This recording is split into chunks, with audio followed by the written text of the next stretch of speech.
Your mother and Bonnie and everybody was just MFing me. And I'm just trying to explain, like, this is, like, you understand, like, this is serious shit. Like, we lost it. We could have fucking got knocked down and that'd take a whole other year to get back up to where we were. Like all, one match. I had to be there.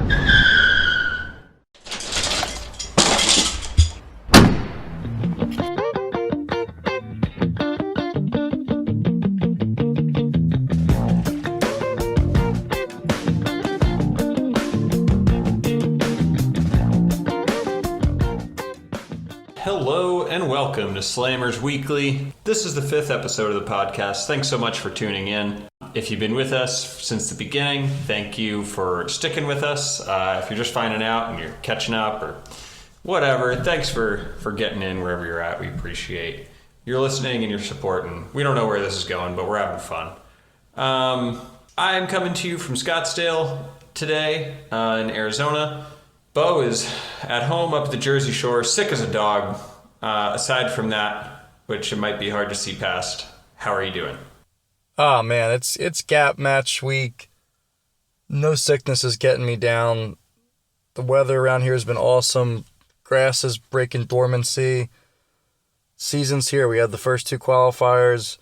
And now it's time to just get some game together because, you know, from playing up here, the schedule is just so front-loaded and you feel like you really have like 6 weeks to really make an impact. And if not, then I'll just be fully resigned to playing the LBI Mini Golf Tour come July. A competitive circuit, but I'm hoping 2023 has more in store for me. Yeah, totally. I mean, unless you can really compete in some of those summer events or, if you don't get into the events you want to get into in the first place. But even, a lot of those are in May and June and stuff like that, like the 4 balls and mid-ams and all that. So, there's a lot of years where players like you and I aren't good enough to really play in the AM or some of those summer events. Yeah, so right now there's like this mad scramble to try to get your swing in as good position as possible. Because for me, it's like once these qualifiers start rolling around, it's like whatever swing I have, I kind of have to roll with. So just the next week or so, I'm really trying to put something together and hopefully can qualify for some things and extend the competitive golf season as long as possible. What's going on out west? All's well as out here. It's starting to get really hot, but I played golf at 6 this morning, finished by 10. It was great, except for the fact that I hit it unbelievably crooked, just all over the map. I didn't make one birdie in 18 holes on an easy course. Didn't feel good. I played with random pubbers, just grinded it out. Nobody was very enjoyable to play with, and I played bad, and it got very hot by the end. So you know how I was feeling at the end of that. I don't want to say it because it's kind of disheartening and it's not good vibes for the episode, but no, I mean, shitty golf with shitty people is never a good thing. It's tough. It'll really wear away at your golfing soul if you have too many days like that. So I'm going to try to not have any more days like that. I don't think it was a bad idea. Playing golf early is nice, and you just have to play okay to not regret it. You just got to make a birdie or two and shoot a number that starts with 7 and you're going to be happy. But I didn't do that. Anyway, there's golf being played in the Northeast, New Jersey, Philly, all that. And that is what I'm excited to talk about today. So some qualifiers happened in the last few days. 5 Ponds was on Saturday and Sunday. It was supposed to be good weather, but they got some rain. Huge credit to the guys who, showed some heart and drove back out just to play a couple holes and, whether to get in or not. I mean, it's a grind. But any feedback you got on the ground from people who played in that, or any reflections on the cut number? I heard the conditions were pretty good. I heard the greens were relatively firm and pretty decent for this time of the year. The cut ended up being 74, which was a little bit lower than I had thought it would have been. I think I predicted 76. They did play it about 100 yards shorter than the 2021 edition. They moved some of the harder holes up quite a bit. So I guess it makes sense that it played about a shot easier. But I think that makes sense. I mean, they were out there with foursomes, and you got to be careful with that. The last thing, all it takes is one hole one group to start losing balls and can clog up the whole course, and nobody wants to be out there for 5 hours. So I think making that one a bit easier of a setup than Scotland Run was a logical decision. Joe April was the medalist, firing a 2 under par 69. Joe is a well-known guy in the area. Former Drexel Dragon, been playing around here for quite some time, has had some success. He also made a U.S. Mid-Am run 10 years ago or so at Conway Farms. So he's had some success on the national scene as well. A former clubmate of mine back at Burlington. Nice guy, always good to see him have some success. But back to what you were saying about having to come back out Sunday, man, that's another tough sell to the folks back at home. Such a tough sell. Like, how do you explain that? It's like, now it's not only Saturday, but I got to go back Sunday morning now too. I'm going to be gone half the day or maybe more. I don't miss that at all. I'm glad I don't have to do that anymore. What do you mean? If you signed up for 5 ponds, you would have had to do it. I know, I don't have anybody to explain it to now that I'm single, which is good. I'm saying, like, those are the speeches I don't miss, because it's like you sound like you're so full of shit. It's like in life, a lot of times, like the times you're being dead honest is when you feel like the stories sound fabricated. It's like, yeah, well, I know I said it was going to be today, but I got to go back tomorrow and play like 3 holes. And it's annoying too, because you're lobbying for yourself, and yes, you do want to do it, especially if you're close to that cut number and you want to get in. But at the same time, you don't even really want to drive back there and grind that out. And yet you gotta be your own lawyer. Right. If you didn't already realize that you were a maniac, probably came to that realization when you were driving over on that Sunday morning back to 5 ponds. I mean that. I mean, look, I get it. I would have done the same thing, but it's just, yeah, it's crazy behavior to the layman, right? You can't explain that one to your wife and expect her to get it. All right, so the word at Scotland Run was pretty similar to 5 ponds. Good conditions. Thankfully, they did finish in one day, even with 129 guys. Good weather, all that. It was fine. What are your reflections from the word on Scotland Run? Yeah, heard the conditions were pretty good. For this time of the year, it's all relative. The rough hasn't popped here yet. Everything's still a bit dormant, but it's starting to come out in spots. But still a little spotty. Cut line fell at 76, which I think is right in that target range that the GAP's looking for. There wasn't a ton of high scores. Nobody really ripped it up except the medalist Scott Ehrlich, I guess is how you pronounce his name, or Ehrlich. With a really impressive 4 under. I mean, for this time of the year, 4 under is just really, for me, hard to fathom. Maybe just kind of shows the state of my game right now. You got to just be really good to be able to do that. Yeah, he won the AM back in 04, so obviously he's got a ton of game. But I think overall the qualifier was a success. They've tried to do some qualifiers in South Jersey in the past, like they went over to Trump Philly, and it was just an absolute debacle. Guys shooting 90, and I think that's a one and done. It's not really what you're looking for in a qualifier. So yeah, it seems like there's a chance that they may throw Scotland Run on the circle with the turnout they got and some of the feedback I've heard and the scores that it produced. Nice work, Scott. Nice work, folks who got in. That's Scotland Run. So we're going to kick it over now to a segment I am really excited about. We are going to bring a new guest onto our podcast. We're gonna call him our data guy, or whatever we're calling him. His name is Ben Litt. He is a data analyst by trade, and he has got a bunch of great data from the Golf Association of Philly. They were nice enough to give him that data, which is amazing. And he has crunched some numbers and found out some pretty exciting stuff that we're going to get to dig into. So for this next part of the show, I'm just going to kick it over to Bo and Ben.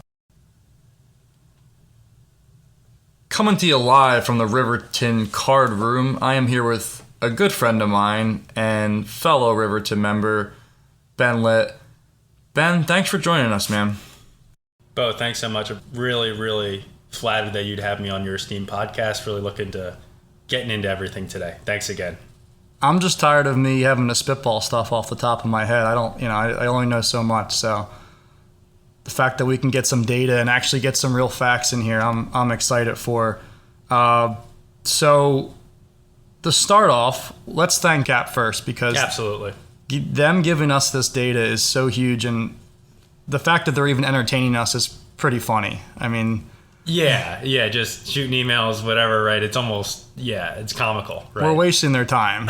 I mean, like, we feel like we're wasting their time, Yeah. but clearly they're showing some love back to some guys that have played in this stuff for a while, and we really appreciate it. So we were able to get data going back to 2004, and for divisions AA through C in all weeks. So we're talking a lot of data here. What exactly, how much does this entail? Yeah, God, this took like an hour and a half to pull. We're looking at 105,000 matches, 52,000 better ball matches at this point, spanning 195 courses all across the GAP, right?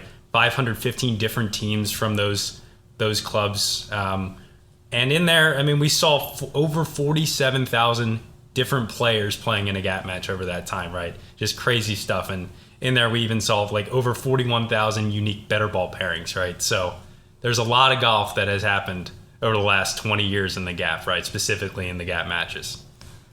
That's incredible that over 47,000 people have played in these things in the last 19, Nuts. 18 years. That's crazy. I would never have guessed it would have been that high. And that's even just through C. I mean, we didn't even go down to the depths of the D and the E, the Fs and all that, right? That's a little harsh, but yeah, we're leaving some guys on the table there, right? Yeah. I mean, maybe some outliers, but we'll cut it off at C. So let's get into this. So I really want to see what we're able to get out of this. It seems like there's a lot of questions out there surrounding how to set your GAP lineup, and I'd love to see just some of the upsets and who the best teams of all times or the worst teams. And I know I just basically, from pecking through the GAP score sheets, was able to find some guys that I thought were some of the better GAP players in the area, or GAP match players in the area, but I'd like to see what the data shows. So I guess starting off, who has the best and on the flip side, the worst home course advantages in GAP? Yeah, so like we said, we poured through the numbers, right? No shortage of data, 20 years, and happy to report that the best, we'll give the top five for now, right? Yeah, the top five home course advantage, right? And so what we're looking here is the average points scored per match for each of these courses, right? So at number one, we have the Ridge at Backbrook up in Ringoes, New Jersey. They scored an average of 1.7 points per match. So pretty impressive stuff. Next, we have at 2, Fieldstone Country Club, home of the big guy, Joe Biden. Number 3, we have Marion Golf Club. Okay. A pretty good club, I'd say, in their own right there. 4, we had Saucon Valley.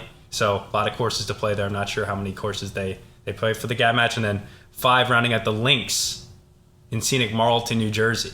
That's a real sleeper there. The Links. Talk about a hellhole. Yeah. That's a tough one. It's one of those, and not to just get stuck up on the Links here, but I mean, if you have players that are playing from better conditioned courses rolling over there, and maybe the muck in late April, early May, right, they're just totally thrown for a loop from greens running at like 6s, right? We're playing the ball down at that point in GAP matches. We're hitting cups, right? That's a mess out there for some of the conditions I've seen out there. Wouldn't you say? Yeah, that place is everything about that place is horrible. I mean, it's one of my least favorite courses I've ever played. It really is. I mean, it's a total slop fest out there. It's exchanged ownerships, a few times over the years, and no one seems to really want to put any money into it, and it's almost where like golf dreams and souls go to die. Yeah, I agree. I mean, the clock, like Jaws, you're on the clock for the Lynx, right? It's like only a matter of time before he scoops that one up. I'm surprised he hasn't yet. It might even be a little bit below his pedigree. But yeah, going back up to the top there, we have the Ridgett Backbrook at number one of the most well-conditioned, well-maintained golf courses out there. Shout out to Alan Bean, super over there, doing some great work.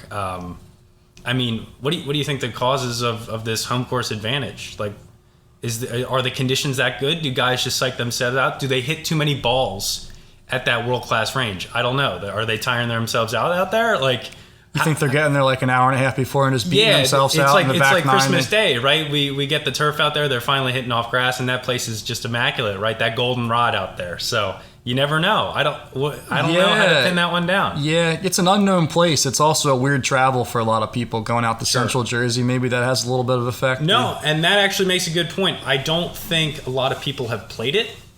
I think it's a newer course, right? So like the old timers that have played GAP matches all their lives, like probably haven't gotten up to the Ridge. It's kind of exclusive, right? So I think just by the lack of play, they get a bunch of advantage, right? Not many people have seen it.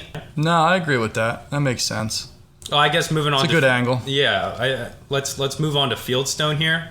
That's a sick course, and just the fact that too. I mean, if someone has a direct line to the big guy Joe Biden, he should be out there playing for their first team. I mean, the numbers are telling me he's stepping up on the first tee with 0.2 points already, right? So he's leaving points on the table sitting home at the White House.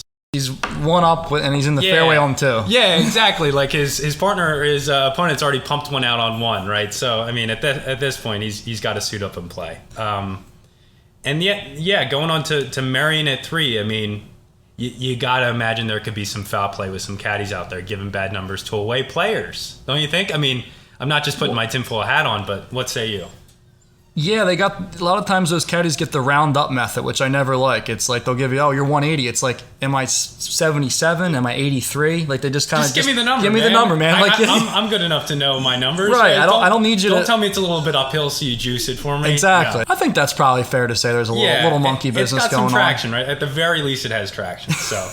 I think that's good for the home courses. Do we want to take a look at the... So Cricket Club didn't make it, huh? No, Cricket Club didn't make... Well, Cricket Club 7th, okay. So, I mean, like, great. From the AA teams, so there was Marion and Cricket, and then any other AA teams up there? We had Little Mill at 6. Oh, Little Mill, that makes sense. That's an easy one to explain. What a strong home course advantage is. Yeah. I mean, you got guys there, if they don't have the T-ball. Shaking in their boots. I mean, really, literally. Yeah. Like, you get on that course with no tee game and it's windy on a spring day and you might as well just... I've seen I used to be a member out there. Yeah. And I've seen some of the cards from guys coming away and you're just like, this guy shot 86. He's a +2 handicap. And it's the worst place to lose your game in the GAP. Easily. It can have like a month regression factor in your game. Yeah. Right? It can push you back like... Everything you thought you built up to, you go out there and you're like, "Wow, I got to start over." Yeah, you can really just take the. You got to hit the reset button, right? Exactly. Yeah, you got to somehow just figure out to block that one out. So what were some of the worst? Some of the worst home course advantages we saw. Cedarbrook was down there. We got the Bucks Club down there at the bottom. Worst home course advantage. The Bucks Club. Yeah, I don't know. I don't know what that is. Oh, okay. Yeah, Bucks count. Okay, yeah. And then we got Broad Run. Okay. Down at the bottom. Kind of makes sense because those people probably don't even play the course that much. The home course guys, right? They're public courses and probably just a lot of random guys just playing on the team looking for a home. Yeah. Any away teams relevant away teams like a AA that just clearly aren't getting it done at home, or aren't getting it done at home. It seems like all the hitters are up at the top, right? Yeah. They're taking advantage of that home course advantage, whether by caddy foul play, right, or just they're good golfers, right? That makes sense. It makes sense. How else are you going to make it to the top if you're not defending your home turf? I mean, it's pretty. Yeah. It's a simple enough equation that you can kind of equate to. You got to win at home to make it to AA. Absolutely. All right, so we went over some of the courses. What about some of the players? So, like I said, I had rattled off some guys. Just from me, just old school caveman, just pecking around in there. Now that we have all the data, we ran the analytics. What does it show us? Are we looking at best overall player, just in general? Yeah, best overall player. And like, I guess go over, did you do like a minimum matches, or how did you do this? Yeah, so what I did, I broke it down by minimum matches 30. You gotta play 30 to qualify for Ben's list. And I also filtered out any like forfeits, right? So if we had ineligibles, right? Yeah. You can't juice the numbers, man. Nah. Like, yeah, Jimmy from Lulu, if you had 2 pullouts, you can get the free 3 points. Sorry, those are not getting counted today. So No, that's good. You got to keep them honest. yeah, so rounding out the top of the list, we had from Philadelphia Cricket Club scoring in his head-to-head matches, averaging 2.55 points per match out of a 3-point match. From Philly Cricket, we had Sam McFall. I've never played with Sam. He's played 31 matches. And I mean, what else can you say? But I mean, at 2.55 points a match, I mean that's apex predator shit.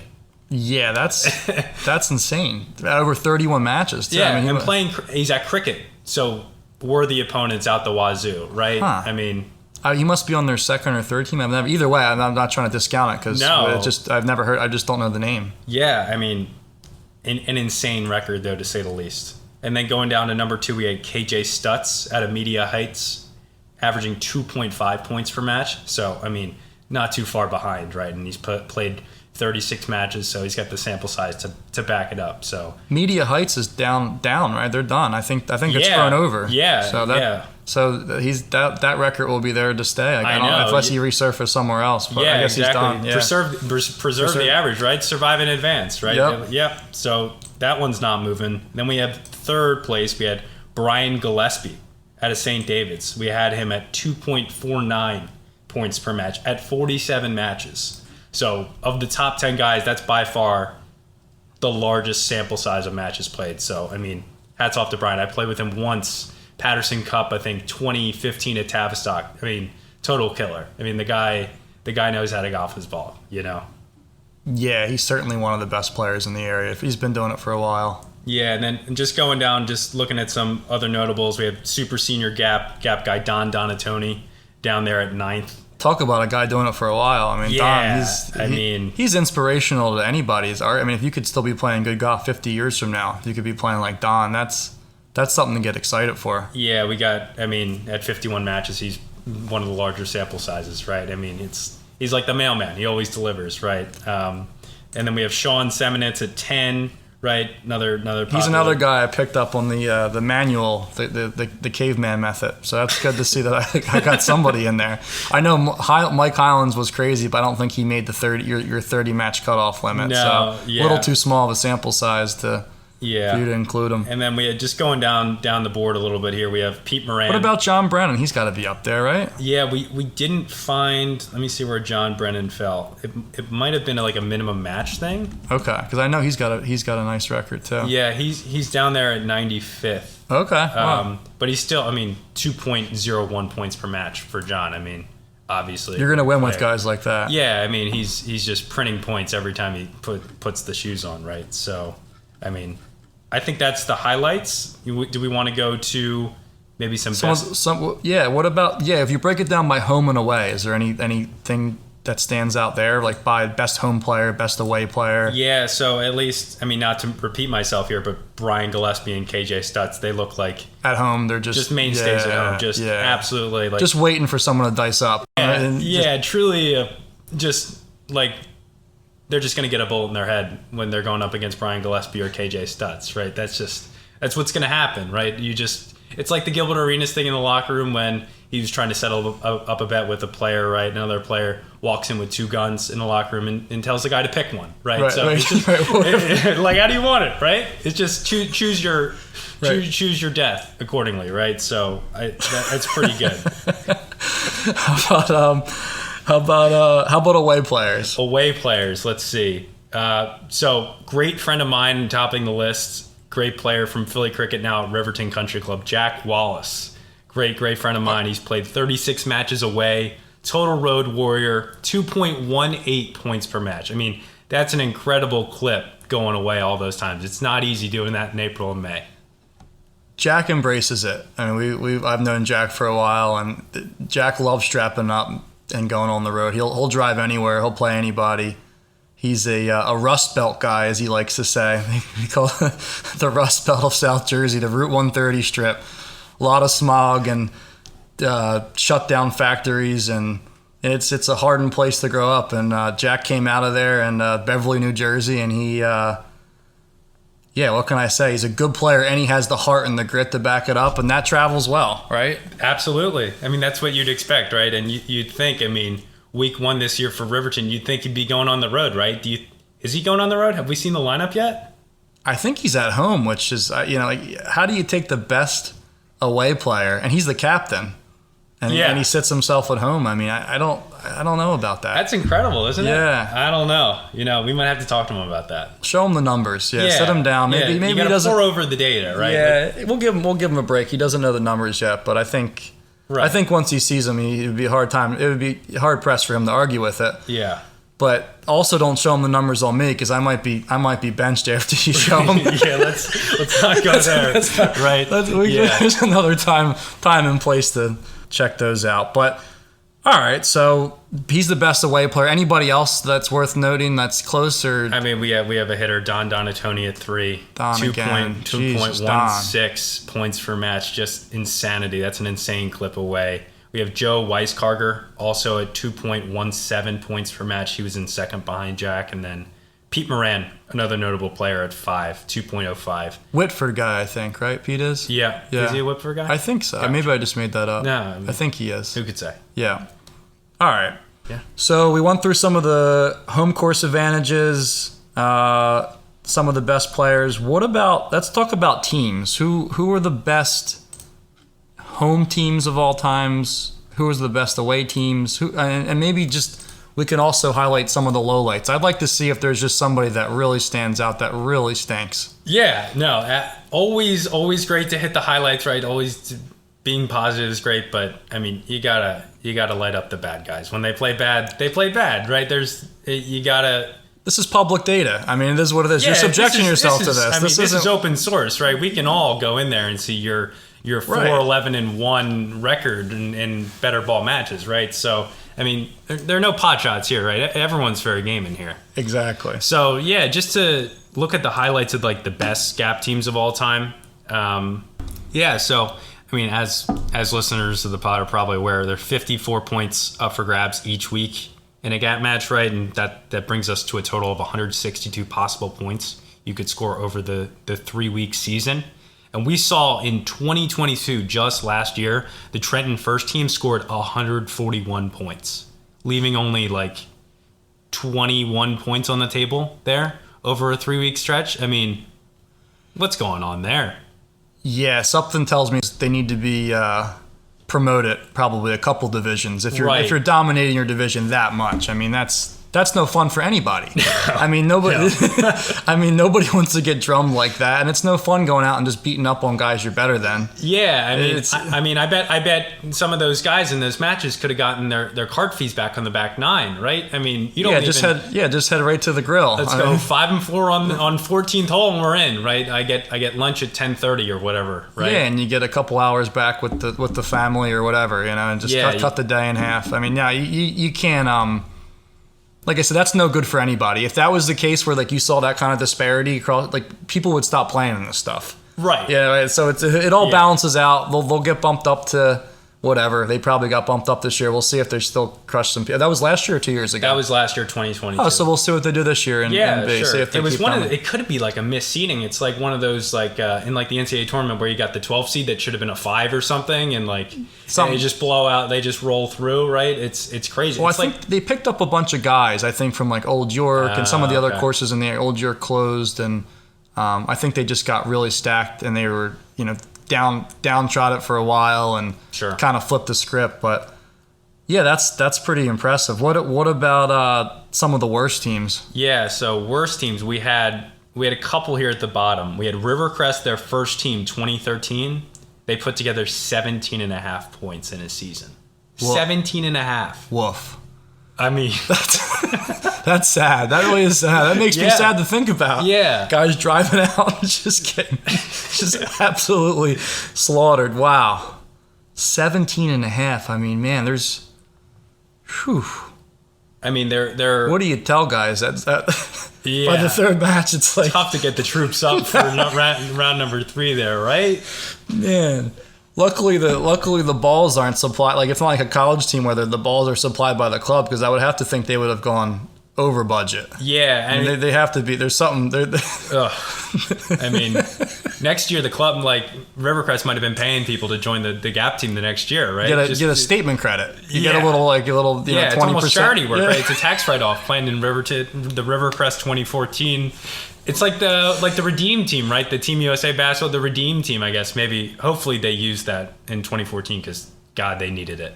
Yeah, it'd be fun. Another time we'll have to check out how the team progressed since then. But it could have only gone up. You know, I'm lazy. I hate that I didn't research whether they won or lost their challenge match. But oh man, that would show a bunch of like if they turned that around and got the hard hat on and won that challenge match. I mean, we might not have done this segment. We would have said we would have said like it wouldn't be worth throwing these guys on it. I mean, that would really be. I mean, that's all hard impressive. There. Yeah, maybe they had a bunch of kids away at college and they brought them back and won the challenge match. Who knows? But yeah. I mean, that being said, I mean, you almost wonder if GAP might have fudged the handicaps for the.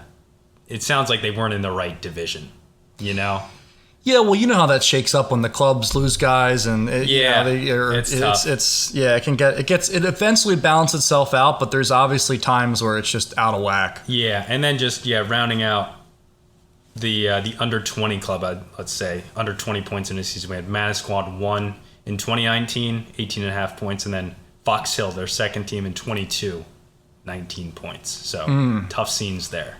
That is. Hate that. Not a list you want to be on. I'm glad that Riverton didn't pop up on there, because I've been on some bad teams, but never that bad. Sure. Yeah. I mean, that's tragically bad. That is. Yeah. All right. So what about the best better ball pairings? Were you able to get anything there?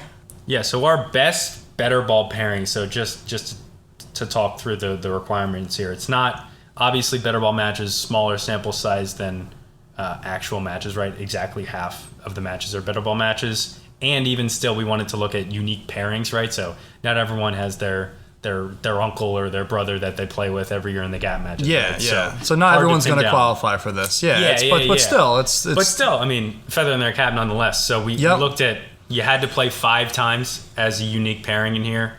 And so we found Ahmed Karkura and Jeff Clark.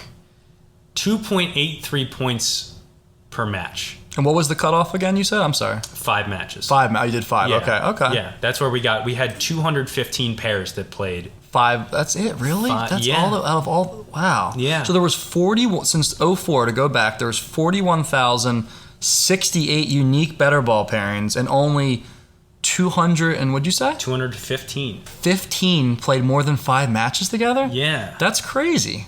I never would have guessed that. I guess that shows you that captains are they're willing to mix it up. Right? And teams bounce around, and people bounce around. It's a dynamic landscape, right? Things are moving, and no, that's crazy. That's pretty cool. So, Jeff Clark. Okay, anyone else notable in there? I'm looking down here. We had second. I mean, like I said, this could be brothers. This could be brother, dad, father, son. We had Alan Cleawer and Craig Cleawer. Okay, the Cleawers. Yeah, I don't know the family tree there, but they're related. I'm assuming, right? 2.71 points per better ball match. So I mean, that's crushing stuff, right? Going down here, got Steve O, Kevin Frost, some notable GAP guys. John Delaney and Pete Moran again. Pete Moran is just crushing. He's popping up on everything, huh? And then and just a quick little hitter on Steve O. He beat Tiger Woods in the U.S. Junior Am. Holy shit. Right before Tiger won on his run. So what Tiger won 4 in a row, right? Yeah, he won 3. 3, I'm sorry. It was 3? Yep, 3. 3. He won the 3 Junior Ams and then the 3 US Ams. Yes. And then turned pro. Okay, so what he won when he was 15, 16, 17? Think so. Okay, so he won the 3, 15, 16, 17. The year before he went on his run, Steve-O beat him. Wow. The more you know. There's no doubt that the cat remembers that. There's no doubt. He knows. He remembers that Steve-O took him out on whatever day it was. So that's a cool thing to know, that you're in a little piece of you is still in memories in Tiger's head. That's pretty neat. Yeah, I mean, there's Steve-O. We have Y.E. Yang as well. I mean, those guys are just They've got their moment. They had their moment. They've got a little piece of the cat, right? They got their piece. So let's see, going down again. I mean, the usual suspects at 9 there. We have Don Donatoni and Alan Borowski. So okay. I mean, any cricket club guys in there? Any dynamic? Any double A teams that pop out? Huntington. I mean, I feel like Huntington's got to have a couple, right? Yeah. So we had Sean Ryan and Andrew Mason as well. So obviously some very quality. What players. was their stats? How many matches and how many points? We had 12 matches for them, 1.77 points per match. Okay. Yeah. So definitely some honest golf there too. We have Jay Winggerder and Steven Seiden as well. So good players there. Okay. All right. But again, this is the problem. Like, it seems like at the top echelon, not a lot of guys are playing together very frequently. It seems like they mix it up, I guess. Yeah, that is so weird. Well, you think about it. I mean, there's only 3 matches a year, and you move your teams based upon who plays well away at certain courses. You got people who can't make matches. So there's just so many moving parts, and we're only going back to 19, so there's only been really 57, 19 times 3, right? 57 weeks that you could have even played together. Exactly. I mean, so there's so many. I mean, people leaving clubs, whatever.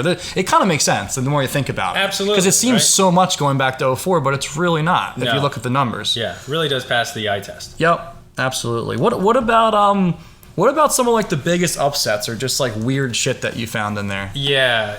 Let me go into the bowels here.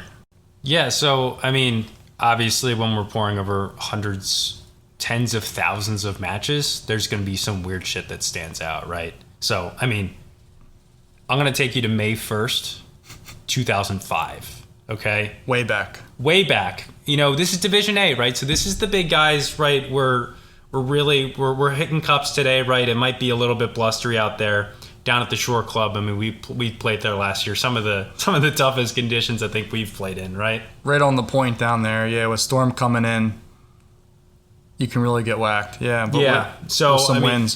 So we got a home. We got a Shore Club team here. We have Phil Matalucci, 34 handicap, playing in an A match, right? Wow. So and they got Huntington Valley, their second team today, right? That May 1st, balmy spring day, I assume.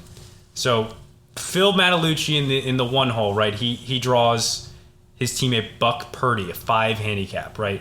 So if I can do math right, that's 29 shots separating a better ball pairing. Have you ever played in a better ball? Like, what's the biggest disparity you've played in? Well, it doesn't really get much bigger. I mean, the max handicap's 36.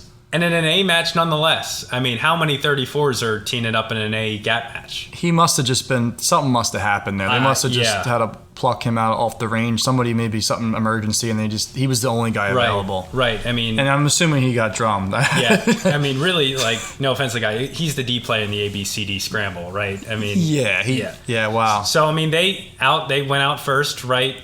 Drew Peter O'Connor from Huntington Valley and John Peterman, right? So they were a 4 and a 7 handicap. And Bo, I'm here to tell you, they have the better ball match. Wow. Have the better ball match. A 34 collected 1.5 points. Maybe of the better ball match. I would love. I mean, what about this? Did you see the singles or no? I mean, no, don't worry about it if you don't have it. Yeah.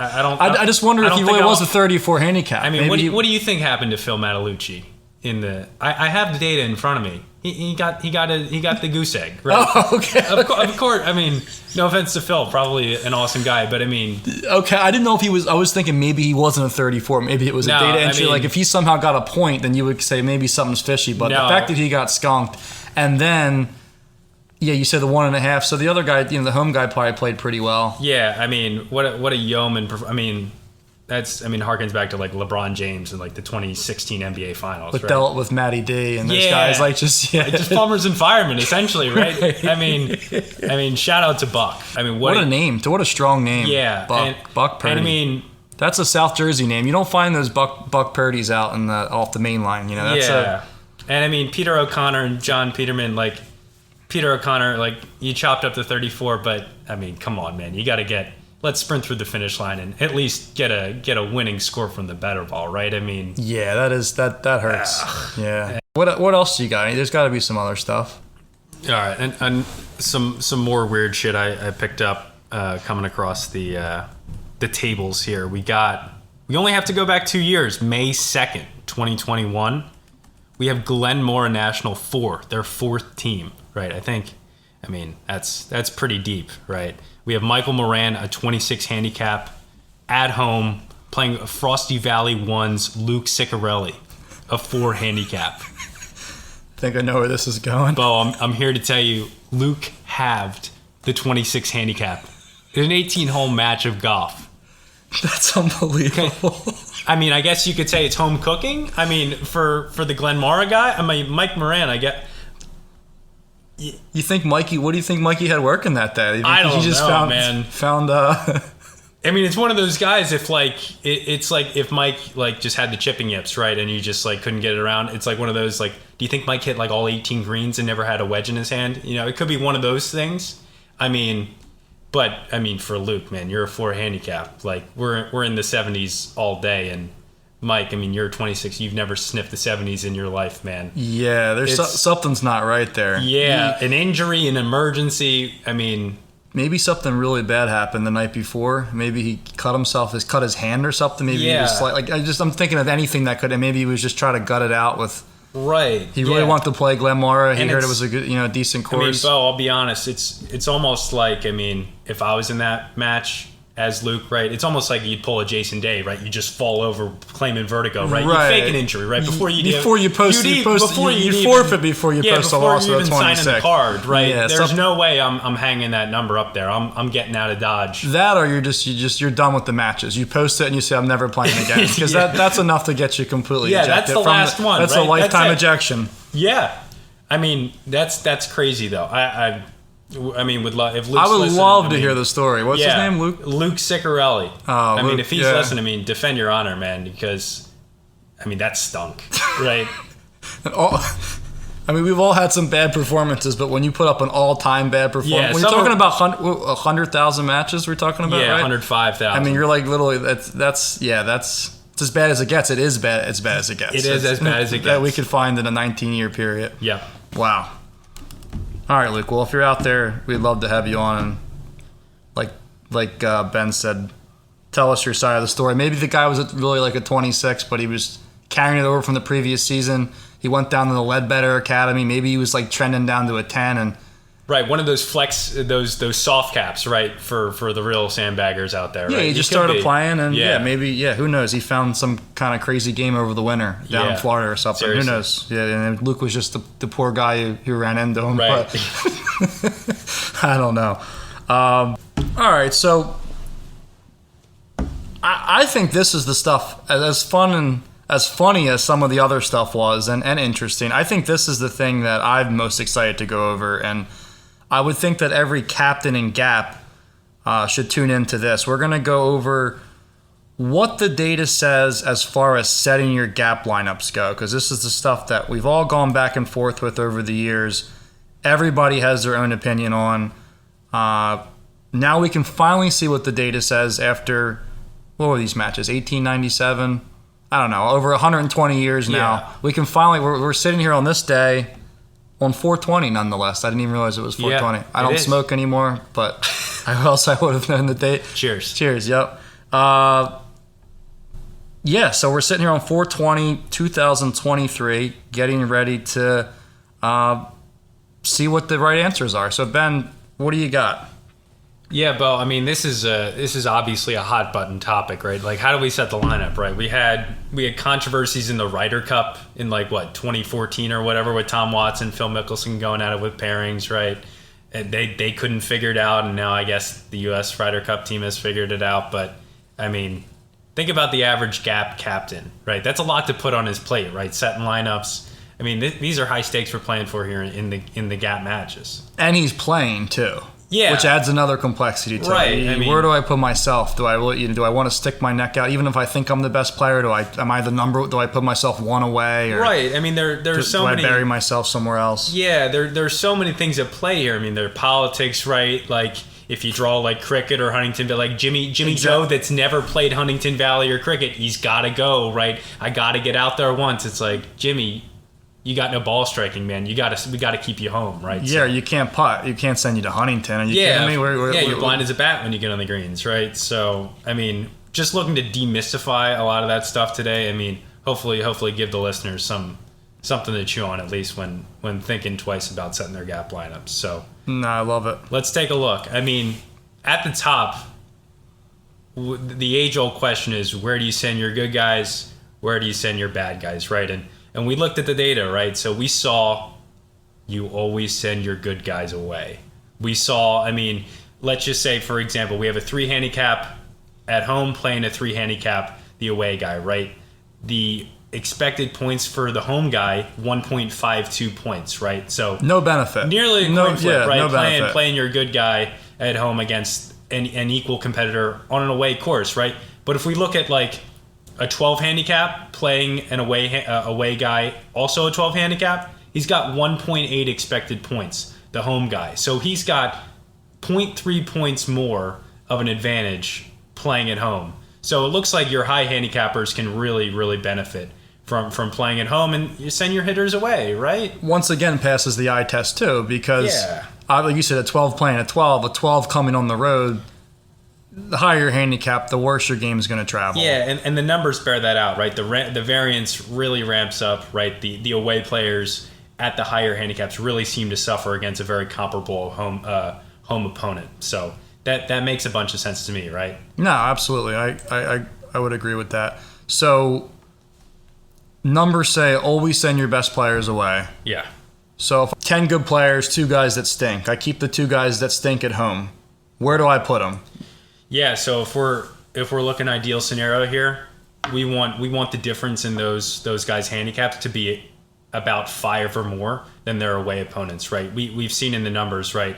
When you have a difference of 5 or more in the matchup, the opponent really isn't gaining any more expected points, I think. So what you're saying is basically if I'm a 2 handicap, whether I'm playing a 7 or a 15, it doesn't really matter. Exactly. Like in your example, 2 versus a 7, that's like 2.477 points per match. And if he was playing a 9, it's 2.49.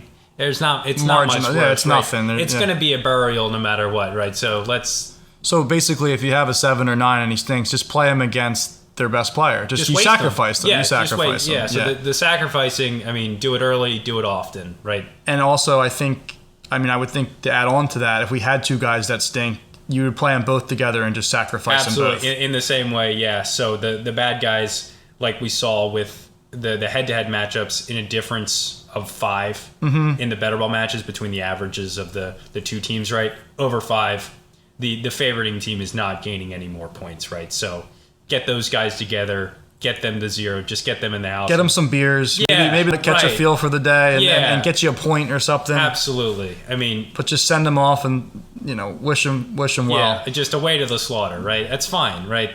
They'll get it. Everyone plays a role, right? Exactly. Well, you got to put those guys somewhere. You don't want them on your team, but Yeah. you were forced to send them out. No, that's good to know. So, because a lot of times you think as a captain, you're going through and you're like, I want to give everybody a chance at somehow winning their match.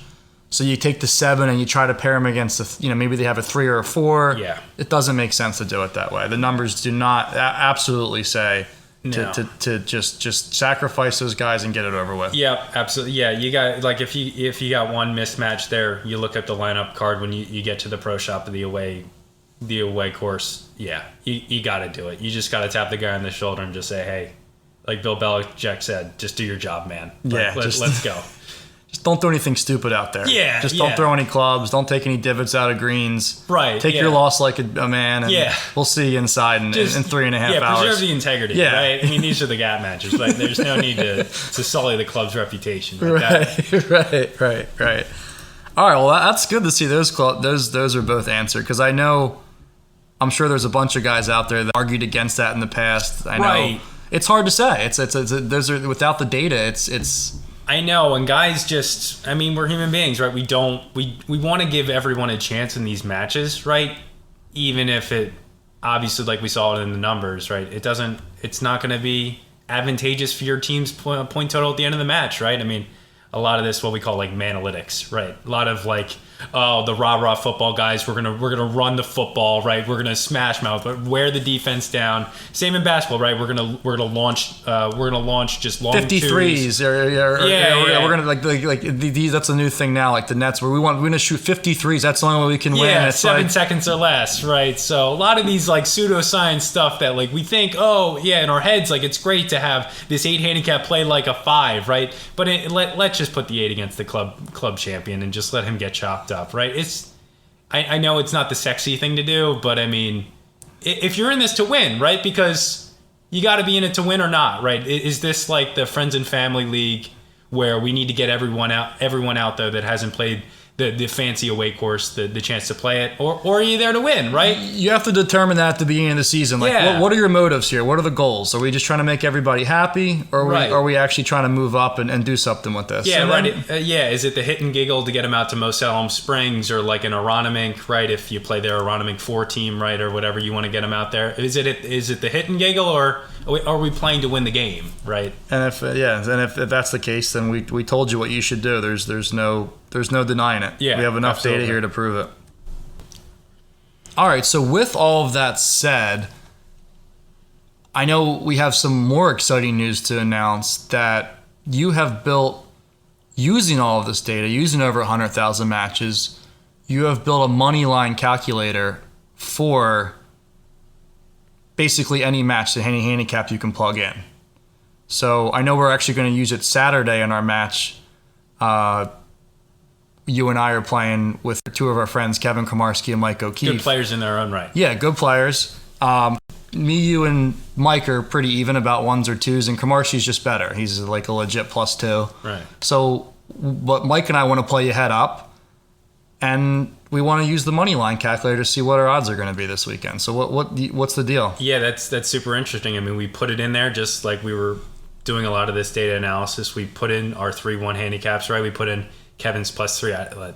I mean, it's still up for debate whether he's a +3 or not. Yeah, we'll give him a +3, right, +2, whatever. Yeah, we'll put it in there. He's right? better than us, no matter what. It's going in the model. Yeah. That's fine. I mean, he hits cups.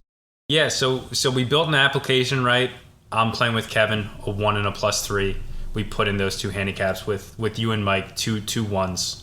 And the model spit out that the expected points we would score, me and Kevin, in a better ball match is 1.75 points, right? And so the remaining 1.25 points would go to you, right? So if we can imagine in a match where you're expected to score 1.5 points, right? That would mean that you have a 50% chance of winning, right?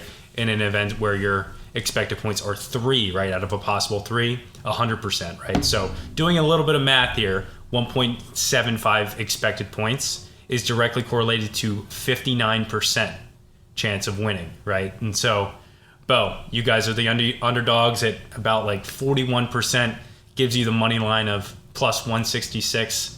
Is that a price you might be interested in taking up instead of a few pops out there? I'll take it. Yeah, no, I told you I wanted to play you guys heads up. I was even going to do nothing, but then we got creative, and I said we'll take the juice. Yeah, the guy over here, he never wants to take the shot, so this is a new angle, and I hope people are taking that angle as well. I mean, I think we can have a separate conversation for a separate day of how courses are rated and par 5s and styles of play and stuff like that, but I think this is a better way to do things, at least for us. No, agreed. No, I'm excited about this. The whole strokes thing is never any fun for anybody. But sometimes it does make sense when someone's like clearly better than you. If it's you don't want to come out there every time and donate your money. So this is a good alternative. We'll have to. I would love to somehow make this available to people. This thing you built. We'll have to think if we can somehow make this publicly available. I mean, if there are sickos out there that want to hang lines for head up matches, I mean, we're here. So yeah, hit us up. Hit the line. DM us, and we'll hit you back with a line. We'll do it old school now. It's like calling the bookie. Yeah, we'll do it a little bit better than, not to call out Philly Golf Chatter on Twitter, but I mean, I think we can do it a little bit better than those lines they're hanging out there. I think there's a little bit of an edge there, but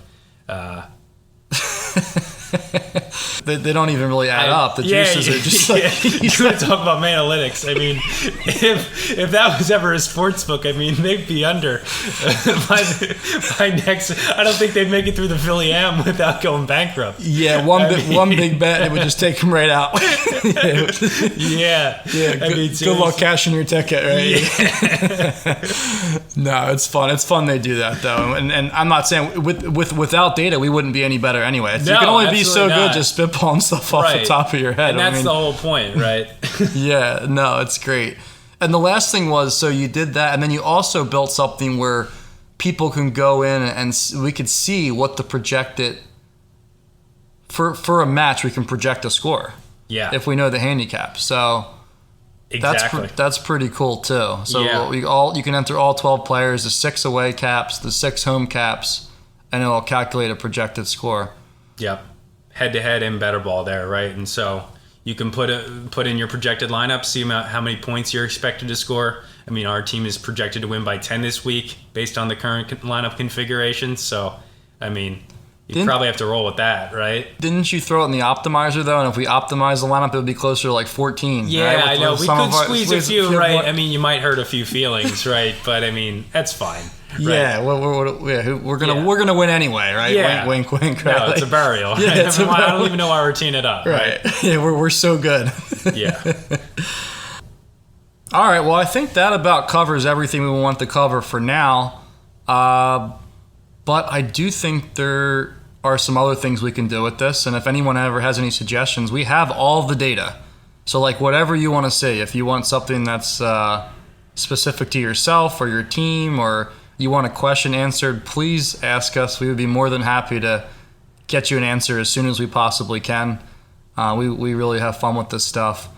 But thanks for tuning in. And good luck whoever's teeing it up this weekend in the matches. It may be a muddy one, so if you're a slammer, don't go banging your cleats in the lot. Use the locker room like a gentleman, like myself and Ben and Cole would be doing if he was here. And if you're going on the road, I hope you go in with the pillage the village mindset. If you're at home, you gotta protect your home turf. There's nothing worse than losing at home. That's a bad feeling. If you like what you heard today with the analytics, follow us on social media. We're going to continue to be posting that stuff throughout the next few weeks over the course of the GAP match season. For myself, Bo Garino, Ben Litt, Cole Clark, we appreciate you guys tuning in, and we will see you next time.